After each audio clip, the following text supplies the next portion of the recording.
Hello बच्चों, यहां लिखा गया है the angular acceleration of a particle moving along the circle is given by this relation where theta is the angle turn by the particle and k is a constant. The centripetal acceleration of the particle in terms of k theta and r is given by. देखो, centripetal acceleration के लिए radius इन्होंने दे दी है, तो मेरे को omega चाहिए या मेरे को v चाहिए. क्लियर?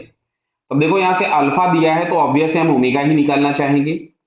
तो अल्फा इज इक्वल्स टू आपके पास दिया गया है के साइन थीटा.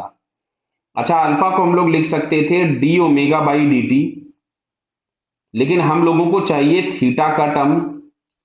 तो यहां से हम लोग अगर डी थीटा ऊपर नीचे मल्टीप्लाई कर दें तो ये वाला जो D theta by D T है इसकी जगह हम ओमेगा लिख सकते थे. क्लियर है? बताइए. तो फाइनली तुम्हारे पास ये हो जाएगा omega D omega is equals to K sine theta D theta. Clear है? बताइए. तो अब अच्छा देखो, यहां से acceleration particle moving along the circle theta turn by the angle with constant centripetal particle terms. Clear?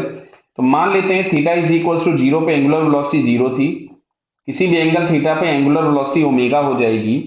तो अगर मैं इसको इंटीग्रेट करके लिमिट्स भी लगा दूं तो दिख रहा बेटा ये ओमेगा स्क्वायर बाई टू आ जाएगा और यहां से मिलेगा माइनस ऑफ के साइन थीटा का इंटीग्रेशन आपके पास हो जाएगा माइनस ऑफ कॉस थीटा. मैंने माइनस बाहर लगा दिया तो मैं यहां से लिख सकता था माइनस ऑफ के into cos theta minus cos zero. तो कॉस जीरो की जगह हम लोग वन लिख सकते थे.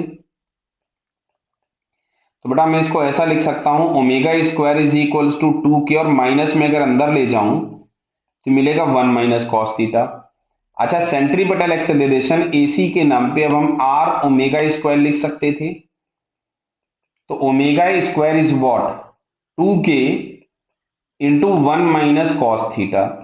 तो इसको हम थोड़ा सा और अरेंज करके लिख लें तो two k r into one minus cos theta. ये हमको मिलेगा सेंट्रीपिटल रेडियल या नॉर्मल एक्सेलरेशन, जो कि हम लोगों को दिख रहा है फोर्थ ऑप्शन में. क्लियर है बेटा? So it's fourth answer is correct. Okay, all the best.